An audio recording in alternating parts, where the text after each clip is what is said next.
जय हिंद। हम लोग पढ़ रहे थे इतिहास, हिस्ट्री। हिस्ट्री में हम लोग पढ़ रहे थे महाजनपद के बारे में। हमने बताया था कि मगध महाजनपद पे कुल 7 राजवंशों ने शासन किया था। उसका ट्रिक क्या बताए थे? हसीन, मशुकसा, हर्यक वंश, शिशुनाग वंश, नंद वंश और नंद वंश तक हम लोग पढ़ लिए थे। नंद वंश के बाद कौन सा वंश आता है? मौर्य वंश। नंद वंश का मतलब, नंद वंश के बाद कौन सा वंश आता है? मौर्य वंश।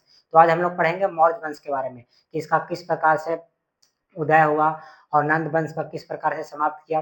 तो मौर्य वंश के संस्थापक चंद्रगुप्त मौर्य है। मौर्य वंश का संस्थापक कौन है? चंद्रगुप्त मौर्य। चंद्रगुप्त मौर्य और इनके प्रधानमंत्री कौटिल्य यानी चाणक्य जिसको बोलते हैं, चाणक्य। इन्होंने घनानंद के जब दरबार में गए तो कौटिल्य यानी चाणक्य को घनानंद ने बेइज्जती कर दिया, यानी बेइज्जत कर दिया। तो कौटिल्य ने यानी चाणक्य ने इनसे बदला लेने के लिए एक चंद्रगुप्त चंद्रगुप्त मौर्य को चंद्रगुप्त मौर्य व्यक्ति को के सहायता से नंद वंश घनानंद को खात्मा कर दिया और वहीं से नंद वंश की समाप्त हो गए और नया वंश मौर्य वंश का स्थापना हुआ। चंद्रगुप्त मौर्य ने किसे समाप्त कर दिया? घनानंद। चंद्रगुप्त मौर्य और इसके प्रधानमंत्री चाणक्य ने मिलकर, इनके प्रधानमंत्री और गुरु दोनों थे। चंद्रगुप्त मौर्य के प्रधानमंत्री और गुरु कौन थे? चाणक्य थे। इन्होंने घनानंद के साथ मिलकर चंद्रगुप्त मौर्य और चाणक्य मिलकर घनानंद यानी नंद वंश का समाप्ति कर दिया। इसके जगह पर कौन सा वंश आया? मौर्य वंश। तो मौर्य वंश का संस्थापक कौन है? चंद्रगुप्त मौर्य। इन्होंने अपनी राजधानी पाटलिपुत्र में बनाया था। चंद्रगुप्त मौर्य ने अपनी राजधानी कहाँ बसाया था? पाटलिपुत्र में। ये लगभग 100 मौर्य वंश 137 वर्षों तक शासन किया था। ध्यान दीजिएगा, मौर्य वंश कितने वर्षों तक शासन किया था? 137 वर्ष तक। चंद्रगुप्त मौर्य ने 322 ईसा पूर्व, ध्यान दीजिएगा, ईसा पूर्व में उसने अपने गद्दी पर बैठा था। कब बैठा था? 322 ईसा पूर्व में। इनकी माता का नाम मोरा थी। चंद्रगुप्त मौर्य की माता का क्या नाम था? मोरा, जिसका संस्कृत में अर्थ होता है मौर्य। जिसका संस्कृत में अर्थ क्या होता है? मौर्य। इसी कारण से इस वंश का नाम मौर्य वंश पड़ा। ध्यान दीजिएगा, चंद्रगुप्त मौर्य की माता का नाम मोरा थी, जिसका अर्थ होता है संस्कृत में मौर्य। इसी कारण से इस वंश का नाम मौर्य वंश पड़ा। इनके शिक्षा तक्षशिला में हुआ था। चंद्रगुप्त मौर्य की शिक्षा कहाँ हुआ था? तक्षशिला में। उस समय का शिक्षा का केंद्र तक्षशिला विश्वविद्यालय था। विशाख दत्त ने चंद्रगुप्त मौर्य को वृषल वृषल यानी निम्न जाति कहकर पुकारा था, यानी निम्न जाति। विशाख दत्त ने चंद्रगुप्त मौर्य के लिए निम्न जाति यानी वृषल शब्द का प्रयोग किया था। विशाख दत्त के पुस्तक में नंद वंश की समाप्ति और मौर्य वंश के उदय के बारे में बताता है। विशाख दत्त के पुस्तक में नंद वंश की समाप्ति और मौर्य वंश की उदय के बारे में बताता है। इन्होंने इस पुस्तक में बताता है कि घनानंद के हत्या कर चंद्रगुप्त मौर्य और कौटिल्य यानी चाणक्य ने घनानंद की हत्या कर नए वंश मौर्य वंश की स्थापना की और इनकी बेटी दुर्धरा, इनकी बेटी कौन थी? दुर्धरा। ध्यान दीजिएगा, इनकी बेटी थी दुर्धरा। घनानंद की बेटी कौन थी? दुर्धरा। इनसे चंद्रगुप्त मौर्य शादी कर लिए।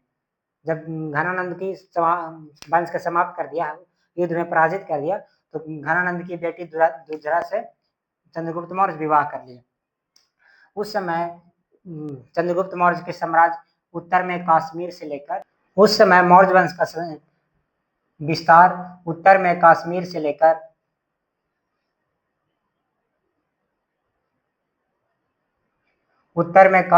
लेकर दक्षिण में कर्नाटक मैसूर तक था। उत्तर में कहां से लेकर? कश्मीर, दक्षिण में कर्नाटक और इधर ईरान तक था। ईरान यानी फारस तक और यानी बंगाल तक था। तो इतना बड़ा साम्राज्य फैला हुआ था।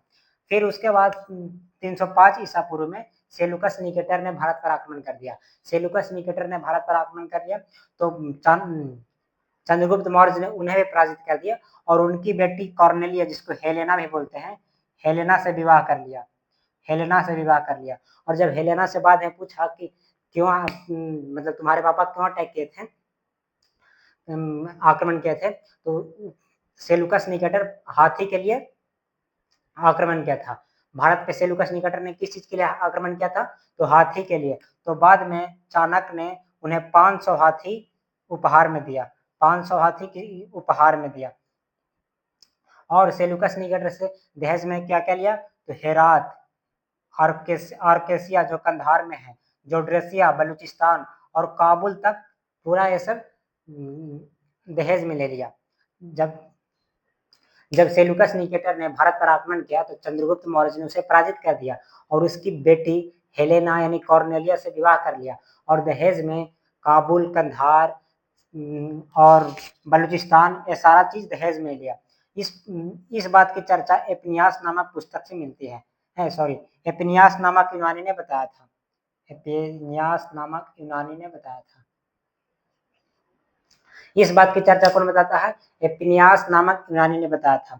और बाद में चंद्रगुप्त मौर्य ने उसे 500 हाथी उपहार में दिया था, क्योंकि सेल्यूकस निकेटर ने हाथी के लिए ही आक्रमण किया था, हाथी के लिए आक्रमण किया था।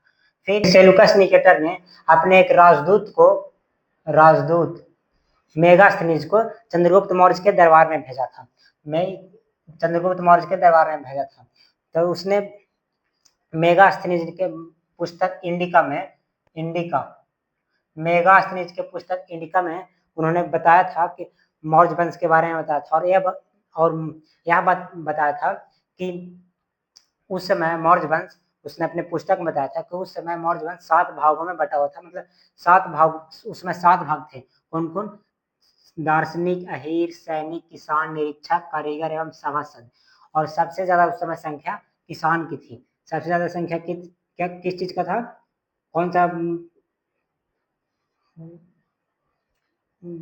भाग का था, तो किसान उसमें सर्वाधिक था। उसके बाद बंगाल अभियान किया, बंगाल अभियान, फिर दक्षिण विजय।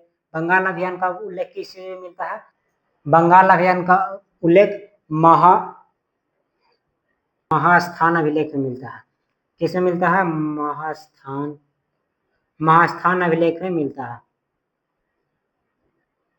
महास्थान। दक्षिण विजय के बारे में किसमें मिलता है, तमिल ग्रंथ के अहरानूर अभिलेख से प्राप्त होता है कि उन्होंने दक्षिण